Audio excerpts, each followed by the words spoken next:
Today's question comes from my dear friend Chuy Munoz, who wanted to know if having the characteristically logical autistic mind and being gay influenced my perspective on religion. Wow, Chuy, that's a doozy. The biology of sexual identity is a highly controversial subject. In years past, psychologists believed sexuality was a result of conditioning, attributable to certain influences in childhood. Less than half a century ago, a psychoanalyst may have concluded that my sexuality resulted from my absent father and overbearing mother. These notions have now fallen out of favor, and popular opinion is that sexual identity is genetically determined. Either way, it's my parents' fault that I'm gay. Science has yet to prove or disprove the biological theory of sexual identity, but I'm inclined to believe I was born gay. I remember having a crush on the little boy in Jurassic Park when I was 6 years old. My taste matured as I got older. I saw Titanic when I was 9, and thereafter had a perplexing, reoccurring dream about meeting Leonardo DiCaprio below deck in an antique automobile. Because I was raised in a very conservative Christian home, I did everything I could to suppress my sexuality. As early as 12 years old, I was crying myself to sleep at night, praying that God would take away the gay feelings. I believed if I prayed hard enough that surely God would intervene. As a teenager, I rejected religion entirely and carried a deep resentment of the church. Yet I remained in the closet. In fact, I persistently dated women into my early 20s. I have to give a shout out to some of the incredible ladies I dated in an effort to become straight.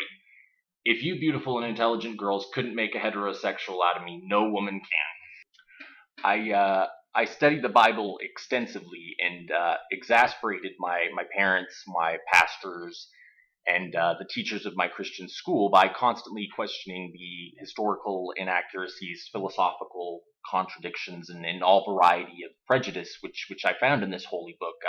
It baffled me that I was surrounded by people who were convinced that a man lived in the belly of a fish until God decided he had learned his lesson and the fish spit him back out physically. When I was a junior in high school, the private Christian school that I was attending organized a rather interesting field trip for us. They had everyone make protest signs, and then we're going to take everyone to downtown Seattle, Washington, to protest gay marriage. And I made a sign that said "God loves gay people too," and I wasn't allowed to go to the protest. So I got a day off from school that day. But as you can see, my issues with the church at the time were very much grounded both in my sexual identity and my hardwired, logical, question everything Aspie mind. When I was finally diagnosed with autism spectrum disorder at 24 years old, it was an incredibly liberating experience for me. I finally understood why I thought like I did, why I behaved as I did, and I was able to embrace myself for being different and understand that that's just how I was, and it wasn't my fault, and it wasn't necessarily a bad thing. And I think with that realization came the courage to finally come out. After coming out, I began dating guys, and I eventually fell in love, and it was everything I had always heard about but never experienced. It was the most wonderful, incredible, exhilarating feeling, and I finally knew what people meant when they said they felt like they were walking on air, and that's when I knew for certain just who I was, and that it was perfectly okay. A little over a year later, a good friend convinced me to attend a service at a church in, of all places, the tiny little town of Winfield, Kansas. The pastor of this church had won an award for his outreach to the gay community, and the youth leader was transgender. This is the first time I had ever felt like I belonged in a church where I didn't feel out of place and judged. And afterwards, the pastor told me that he thought I was wonderful just how I am. The comedian Bill Maher once said something to the extent of Christ is history's biggest victim of name dropping.